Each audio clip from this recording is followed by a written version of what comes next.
안녕하세요. 몽작가입니다. 오늘은 고들츠 프로젝트 자소서 쓰기 꿀팁 10가지를 방출하려고 해요. 합격 자소서를 예시로 들었으니까 오늘 잘 보면 좋은 결과 있을 거예요. 바로 들어가 볼게요. 첫 번째는 자소서는 러브레터다 입니다. 자소서가 왜 러브레터지? 사랑하는 여자가 이렇게 물어봤다고 가정을 하죠. 오빠는 내가 왜 좋아? 이렇게 물어봤는데 여러분들 어떻게 대답하겠어요? 1번 이렇게 대답하는 거예요. 네가 돈이 많잖아. 2번 너는 머리는 별론데 몸매가 예쁘잖아. 3번 니네 아빠 잘 나가잖아. 나한테 뭔가 떨어지는 게 있겠지. 자, 몇 번 고르셨어요? 대부분 4번 골랐겠죠. 미쳤어요? 이렇게 얘기하겠죠. 실제로 자기가 사랑하는 사람한테 이렇게 대답하는 사람은 없을 거예요. 기업에 가서도 마찬가지예요. 자소서를 쓸 때, 면접을 볼 때 지원 동기를 물어요. 우리 회사에 왜 지원했죠? 대부분 우리가 지원한 동기는 두 가지 아닌가요? 하나는 돈 많이 줘서요. 두 번째는 뭐예요? 그나마 이 기업이 내가 갈 만한 기업이더라고요. 둘 중 하나잖아요. 근데 우리는 실제로 그렇게 쓰면 안 되죠. 어떤 걸 해야 돼요? 상대방이 듣기 좋은 말, 그 회사를 대표하는 사람들이 좋아할 말을 해야죠. 그리고 그 첫 번째가 자소서잖아요. 그래서 자소서는 러브레터예요. 그 사람들에게 내가 어떻게 쓰면 마음이 좀 다가갈지, 그 사람의 마음을 얻을 수 있을지 그걸 고민해서 써야 돼요. 그래서 우리는 자소서를 자소설이라고 하는 거예요. 그러면 진짜 내가 너무 이 회사에 가고 싶다 이렇게 쓴 사람도 있겠지만 저는 지금 대부분의 경우를 얘기하는 거예요. 그러면 내가 갖고 있는 이 거짓말을 얼마나 그럴듯하게 진짜처럼 쓸까 예시를 한번 보도록 하죠. 헤드카페를 유통인의 꿈을 하고 했어요. 어린 시절부터 슈퍼를 운영하신 아버지의 영향으로 항상 같이 일하시는 분들의 생기 넘치는 모습과 함께 왔습니다. 그렇게 자연스레 아버지 일을 돕는 시간이 많아지다 보니 여러 가지 마케팅 전략 또한 어깨너머로 배울 수 있었습니다. 가격 할인은 어느 선까지 해야 하는지, 계절별 상품은 어느 시기에 배치를 해야 하는지, 고객의 관심사에 맞춰 진열대에 넣는 물건들이 어떻게 다른지 저에겐 하나하나가 심리 플레이이고 재미였습니다. 그리고 그렇게 매출액이 달라지는 모습에 유통인으로서의 꿈을 키워나갔습니다. 물류국에 들어와서 학업을 진행하던 중 지난 11월 GS 편의점의 유통 프로세스에 대한 프로젝트를 학교에서 진행할 기회가 있었습니다. GS 리테일에서 슈퍼와는 비교도 안 될 정도로 많은 부분을 신경 쓰고 또 전략을 짜고 시행하고 있음을 알게 되었습니다. 그때 이후로 GS 리테일의 인재가 되고 싶어 독립을 시작했습니다. 아버지의 도움을 벗어나 대형마트에서 방학 때마다 아르바이트를 하면서 영업 현장 전술과 논리적 전략 능력을 배우려 노력했습니다. 한 달에 2권을 목표로 매년 24권의 경제 경영서적을 읽으면서 이론을 현장에 접목하려 했었습니다. 더 공부하고 더 성장하면서 GS 리테일의 부가가치 인재가 되겠습니다. 자, 여러분 보세요. 자, 여러분 같으면 이 자소서를 읽고 나서 내가 면접관이야. 합격을 한 자소서예요. 질문을 던질 때 어떤 질문을 던지겠어요? 이 부분 한번 보세요. 매년 24권의 경제 경영서적을 읽으면서 자, 여러분들이 면접관 같으면 어떻게 질문하겠어요? 자, 지금 본인이 읽은 경제 경영서적 읽은 책 제목 전부 다 말해보세요. 이렇게 질문하겠어요? 아니면 본인이 읽었던 경제 경영서적 중 가장 기억에 남는 책 한 권에 대해서 얘기를 하거나 아니면 그 책에 나왔던 이야기 중 가장 인상 깊었던 이야기를 한번 들어볼까요? 이런 식으로 질문을 던지겠죠. 그러니까 여러분들은 실제로 24권을 전부 다 읽을 필요가 없다는 겁니다. 내가 정말 이걸 써야 돼. 이걸 내야 돼. 그럼 이렇게 써놓고 한두 권은 정말 서점에서 책을 산 다음에 딸딸 외울 정도로 봐야 돼요. 그리고 그 질문에 나오잖아요. 답하는 거예요. 그럼 합격하는 거죠. 이 친구도 이렇게 해서 합격한 친구예요. 무슨 말인지 알겠죠? 하나 더 볼까요? 자, 아버지와의 약속. 이것도 제가 한번 읽어보도록 할게요. 초등학교 3학년 때부터였습니다. 부모님이 운영하시던 구멍가게를 제가 보는 일이 잦아졌습니다.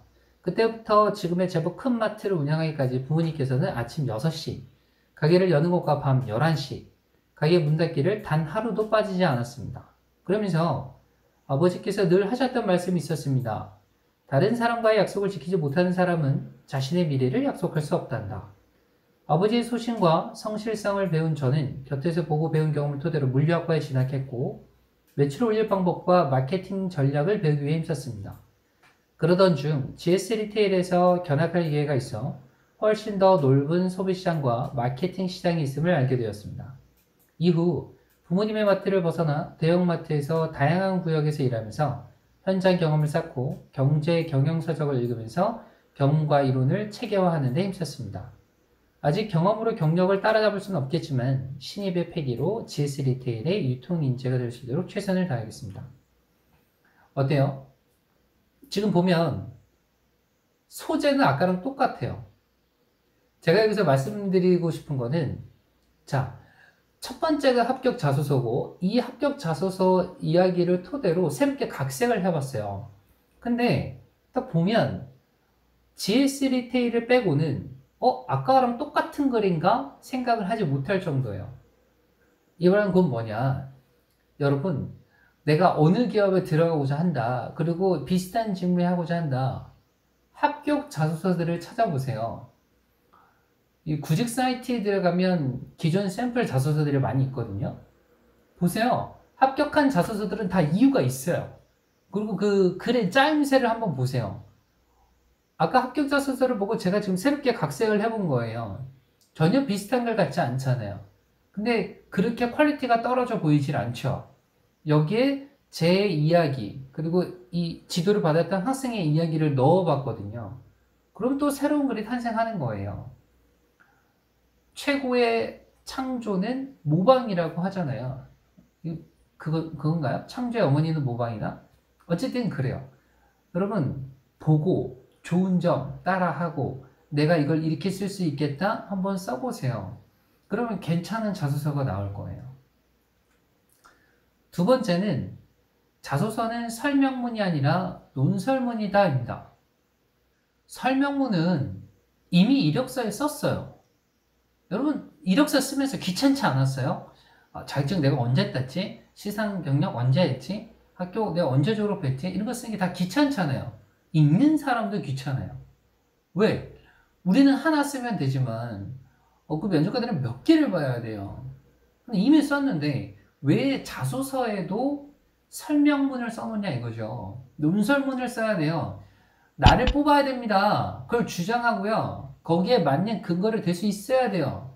그래서 나를 뽑을 수 있게 만들어야 돼요. 근데 대부분의 친구들은 어떻게 하냐면 대부분 내가 이 기업에 들어가고 싶어 한다. 그럼 사이트 찾아서 들어가죠. 그럼 거기에 괜찮은 내용들이 적혀져 있는 것 같아요. 복사해서 붙여넣기 하는 거, 복붙 하는 거예요. 절대 그러면 안 돼요. 그럼 어떤 현상이 벌어지느냐? 이런 현상이 벌어져요. 이 친구 같은 경우는 이제 국방과학연구소에 들어가고 싶어서 쓴 글이거든요. 보세요. 자, 국방과학연구소는 1970년 소총 한자로 만들 수 없었던 국방기술의 불모지에 자주국방이라는 민족의 영혼을 모아 설립된 곳으로 알고 있습니다. 그 길을 달려온 지 50년이 되었고 K9 자주포, 해성, 현무, 청궁, 비궁, 청상어, KT-1 기본훈련기 등 세계적 수준의 무기 체계와 핵심 기술을 만들어 왔습니다. 제가 이곳에서 국민이 안심하고 우리 군이 싸워 이길 수 있도록 정부군과 방위산업체에 최고의 국방과학기술 솔루션을 제공하는 인재가 되고 싶습니다. 어때요? 이 글을 읽고 괜찮은데 생각하는 친구들은 아직 자소서 쓰기 하수인 거예요. 두 번째 글을 한번 보죠. 어렸을 때부터 무기를 너무 좋아했습니다. 그래서 언제나 도서관에서 제 손에 들려 있었던 건 어린이 무기 도감이나 무기 대백과 같은 책들이었습니다. 그리고 책에 있는 무기를 외워 친구들과 부모님에게 퀴즈를 내는 것이 저의 가장 큰 취미였습니다. 무기를 개발하는 것과 제일 관계 있는 학과가 기계과라 생각을 해서 기계과로 지원을 하기도 했습니다. 무기에 대한 관심으로 처음에는 블로그를 운영하다가 생각보다 많은 관심이 마음이 맞는 이웃들과 함께 카페를 만들었습니다. 지금은 대형 포털 사이트에서도 세 손가락 안에 드는 무기 카페로 지금은 회원수가 7만 명에 다다르고 있습니다. 또한 매년 대한민국 방위산업전에 참여하면서 국방과학연구원의 꿈을 키워왔습니다.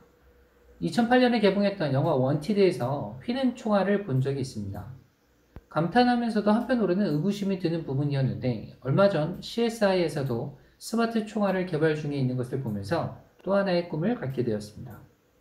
대한민국의 국방력이 그 어느 때보다 올라있고 재평가받고 있는 지금 새로운 프로젝트에 참여해서 한국인들이 사용하는 무기의 효율성을 높이는 애국자가 되고 싶습니다. 자, 어떠세요? 진짜 무기 좋아하는 사람 같지 않아요? 그러니까 이렇게 블로그도 운영하고 카페도 만들었겠죠. 그리고 실제 내가 했다는 증거도 있잖아요. 그래서 여러분 저 이제 뒤에 가서 얘기할 거지만 블로그 하세요. 여러분 취업하려고 포트폴리오 만드는 것들 있잖아요. 블로그 하면 돼요. 그러면 어느 정도 쌓이면 그게 자동 이제 포트폴리오가 되는 거예요. 들고 다닐 필요도 없어요. 그냥 스마트폰 하나 들고 가서 이렇게 면접 때 한번 보여주면 되는 거예요. 내가 내가 어떤 인재다 보여줄 증거가 있어야 되잖아요. 그것은 연습을 하는 거예요. 거기에 대해서는 뒤에서 자세히 한번 얘기해 보도록 하죠. 자, 세 번째는 제목이 글의 80%다? 이게 무슨 말일까요? 요번에 인기 끌었던 드라마 제목을 한번 생각해 보세요. 이태원 플러스로 하니까 드라마가 재밌지. 이태원 코로나 있으면 얼마나 웃겼겠어요. 웃겼겠네. 뭐 어쨌든 이렇게 제목이 되게 중요해요. 그러니까 내가 어떤 제목을 넣었을 때 낚시글이라고 하죠. 어떻게 제목을 넣어서 이걸 보는 사람들의 마음을 훔칠까? 한 번이라도 더 보게 할까? 이게 되게 중요하거든요. 근데 아직도 이 소제목 헤드카피를 쓰지 않는 친구들이 많아요. 제목을 써야 해요. 보세요. 자, A글과 B글이 있어요. 어느 글 읽고 싶으세요? 아니, 딱 봐도 B글 아니에요? 혹시 A글 선택하신 분은 내가 성격 파탄이 아닌가? 상담을 받아봐야 되는 게 아닌가? 고민을 한번 해보세요. 누가 봐도 B글이 보기 좋잖아요.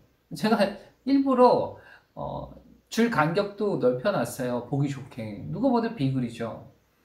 둘 다 똑같은 내용이에요. 근데 제가 말하고 싶은 건 제목을 보세요. 미운 오리 새끼의 반란. 궁금하지 않아요? 미운 오리 새끼 재밌잖아요. 근데 반란, 그 미운 오리 새끼가 반란까지 한대. 도대체 무슨 내용이지? 그걸 보고 싶잖아요. 또 이게 한국 사람들이 좋아하는 게 반란이잖아요. 이래서 제가 소제목 쓰라는 거예요. 제가 괜찮다고 생각하는 소제목들을 좀 모아봤어요. 볼게요. 저의 별명은 아이언맨입니다. 영화 극한 직업보다 극한 인재. 로또보다 훨씬 쉬운 당첨 인재. 퀸의 무대가 그립다면 이루어져라 비비디 바비디 부. 언제나 아모르 파티. 땡벌 말고 일벌. 합격의 법칙. 슬기로운 신입생활. 봉사의 세계. 되게 재밌지 않아요? 궁금하지 않아요? 글 보고 싶지 않아요? 이런 제목을 써야 해요. 네 번째는 한 줄이면 충분합니다입니다. 여러분 살면서 보세요. 인생의 대부분은 한마디로 끝날 일들이 되게 많아요. 사랑해, 미안해, 고마워 이러면 끝날 일을 우리 꼭 하나 덧붙여요. 그런데, 그리고, 그래서 이렇게 덧붙여요. 사랑해. 그런데 이건 내가 이렇게 생각해. 미안해. 그리고 내가 미안할 게 하나 더 있는데. 고마워. 그래서 말인데 하나 더 부탁하려고. 듣기만 해도 짜증나지 않아요? 여러분 길게 말하려 하지 마세요. 바꿔 말하면 길게 글을 쓰려 하지 마세요. 심플한 게 최고예요. 최고의 조각은 더하는 게 아니라 빼는 거잖아요. 빼세요. 볼까요? 자, 이것도 글을 한번 읽어볼게요. 자, 같은 조로 배정된 친구가 급한 일이 생겨 며칠간 연습에 빠졌고 지역 상권을 모두 돌아야 했던 저희 계획에 차질이 생겨 계획보다 많은 일이 생겨 많이 지치고 피곤했지만 저의 작은 희생으로 팀 분위기를 살리고 팀워크를 형성할 수 있어서 뿌듯했습니다. 이러한 경험으로 한국관광공사의 일원이 된다면 작은 희생으로 아름다운 조직 문화를 만드는 데 일조하겠습니다. 루즈하죠. 너무 길잖아요. 벌써 세 줄이에요. 이걸 이렇게 한번 바꿔볼게요. 같은 조로 배정된 친구가 급한 일이 생겨 며칠간 연습에 빠지게 되었습니다. 지역 상권을 모두 돌며 홍보를 하는 계획에 차질이 생겼습니다. 갑자기 계획에 차질이 생겨 많이 지치고 피곤했지만 팀 분위기를 살리기 위해 제가 할 일을 먼저 찾아야 했습니다. 다르게 쓴 글 한번 보죠. 같은 조로 배정된 친구가 급한 일이 생겨 며칠간 연습에 빠지게 되었습니다. 지역 상권을 모두 돌며 홍보를 하는 계획에 차질이 생긴 겁니다. 갑자기 생긴 문제에 저는 조원들의 사기가 떨어지지 않도록 할 일을 찾아야 했습니다. 조금 더 일찍 시작하고 조금 더 늦게 마무리하는 희생으로. 자, 제가 문장을 끊었어요. 더 짧게 끊어서 써봤거든요. 느낌이 어떠세요? 여유가 있어 보이지 않아요? 문장을 길게 쓰면요, 숨도 못 쉬어요. 그러니까 되게 답답하고 되게 루즈하고 이런 감이 있어요. 근데 제가 중간중간 휴지를 두니까 리듬감도 있고요, 여유도 있고요, 글이 보기 쉬워졌어요. 그리고 내가 하고자 하는 말의 의미가 명확해집니다. 여러분, 길게 쓰려고 하지 마세요. 짧으면서도 내가 하고자 하는 말을 분명히 전달하려는 노력을 하세요. 다음은 특별한 경험이 아니라 특별한 시각이다입니다. 예를 한번 들어볼게요. 제가 예전에 학생 지도를 하는데 그 학생이 쓸 말이 진짜 없다는 거예요. 내가 학교 생활 및 경력 또는 내가 경험했던 일을 쓰는데 너무 쓸 게 없다고 하는 거예요. 그래서 제가 계속 이제 유도 신문을 했죠. 그래도 해봤는 게 한두 개는 있을 거 아니냐. 언젠 뭐 했니? 언젠 뭐 했니? 물어보다가 나온 게 편의점 아르바이트를 한 적이 있대요. 그리고 걔한테 이제 또 유도신문을 하다가 들은 게 걔가 성격이 내성적인 거예요. 이거다. 그래서 이렇게 쓰라고 해봤어요. 자, 내가 편의점 알바를 하는데 편의점 알바를 하게 된 동기가 다른 거예요. 내가 내성적이야. 외향적인 성격으로 바꾸고 싶어. 근데 그게 내가 속한 조직 내에서 갑자기 성격을 바꾸는 건 어려워요. 평상시엔 인사도 잘 안 하다가 갑자기 나 외향적으로 바뀌어야지? 친구들한테 가서 안녕? 나 동원인데 오늘부터 나랑 재밌게 놀자? 애들이 뭐라 그래요? 꺼져 이러죠. 결국 뭐예요? 그럼 내가 이 조직에서 바꾸지 못하니까 다른 조직에서 내 성격을 한번 바꿔봐야겠다 생각을 하고 두드렸던 분이 편의점 알바였던 거예요. 편의점 알바를 하면 매일 새로운 사람들이 오잖아요. 그 사람들한테 인사하는 연습을 한 거예요. 안녕하세요. 안녕히 가세요. 그리고 그 사람들한테 먼저 웃는 연습을 한 거예요. 처음에는 상처를 많이 받은 거예요. 인사를 해도 쌩까는 사람들도 많고 그냥 뭐 그럼에도 불구하고 인상 쓸 거 다 쓰고 컴플레인 하는 사람들도 많았는데 있잖아요. 사람들이 이제 왔던 사람들이 이 사람 잘 웃네, 친절하네, 그럼 또 오잖아요. 그러면 하나 건너 하나가 편의점 길거리 하나 건너면 이쪽 시유에서 파는 거랑 이쪽 뭐 질서에서 파는 거랑 물건들이 다른가요? 크게 다르지 않죠. 비슷하죠. 그럼 여러분들 어디 가겠어요? 거기 사람 보고 가잖아요. 여기가 더 친절하던데? 사람들이 내가 봤을 때 친절한 그 분위기, 친절한 서비스를 느껴서 또 가는 거예요. 그 사람들도 이제 마음을 풀고 인사를 하는 거예요. 그럼 그 학생은 자신감이 생긴 거예요. 내가 먼저 인사를 하고 내가 먼저 다가가니까 받아주네. 그리고 더 큰 친절이 다가오네. 이 내용으로 자소서를 쓰라고 했어요. 그리고 썼고요. 합격했고요. 기업에 들어갔고요. 누구도 할 수 있는 편의점 알바지만 색다른 시각으로 써본 거예요. 그리고 전혀 거짓말도 아니죠. 왜요? 실제로 내가 손님들을 상대하잖아요. 거기에서 새로운 시각으로 이야기를 풀어낸 거예요. 달라지죠. 글 쓰는 게 훨씬 풍부해지죠. 그거 자소서 길이 줄이느라고 엄청 애먹었어요. 예시를 하나 더 볼까요? 30년 넘게 우리 집에서 저녁 향기를 담당하시는 분이 계십니다. 바로 저의 아버지이십니다. 제법 큰 카센터를 운영하시다가 IMF 시절 모든 직원이 떠난 후에도 꿋꿋이 혼자 버티며 지금까지 일내어오신 땀 냄새가 저녁 집안을 가득 채웁니다. 어렸을 적 땀 냄새가 역겨워 가까이 가지도 않았던 제가 저희 몰래 땀으로 가장한 눈물을 몰래 훔치는 모습을 보고 난 후로 완전히 바뀌었습니다. 그때부터 저희 모토는 땀 흘리는 사람이 되었고 무슨 일을 맡든 땀으로 옷이 흥건히 젖을 때까지 일을 멈추지 않았습니다. 그런 제가 기특해 보였는지 아버지께서는 틈틈이 제게 일을 가르쳐 주셨고 저는 조금이라도 아버지의 수고를 덜기 위해 일을 조금 더 빠르고 효율적인 방법을 찾기 위해 애썼습니다. 유튜브에서 외국 채널에 나온 영상으로 공부를 하다 보니 영어가 늘어 교내 영어 말하기 대회에서도 늘 수상권에 들 수 있었고 재빠른 손재주 덕분에 만들기 대회에서는 늘 1, 2등을 다투었습니다. 일하면서 손님들을 상대하느라 말재주도 많이 늘면서 인간관계에서 시작이 두렵지 않은 자신감 또한 생겼습니다. 아버지의 땀이 제 인생의 향기이자 걸음이 되어 주었고 저는 내일도 땀을 흘리며 미래와 귀사를 위해 일할 준비가 되어 있습니다. 보세요. 그냥 소재가 아버지 땀 냄새예요. 땀 냄새, 냄새나 뭐 이렇게 아니라 이게 향기가 된 거예요. 그리고 내가 땀 흘려 일할 수 있는 거에 원동력이 된 거죠. 이 소재 하나로 이렇게 긴 글이 탄생하잖아요. 그리고 생각보다 괜찮아요. 스토리도 있고요. 이렇게 쓰는 겁니다.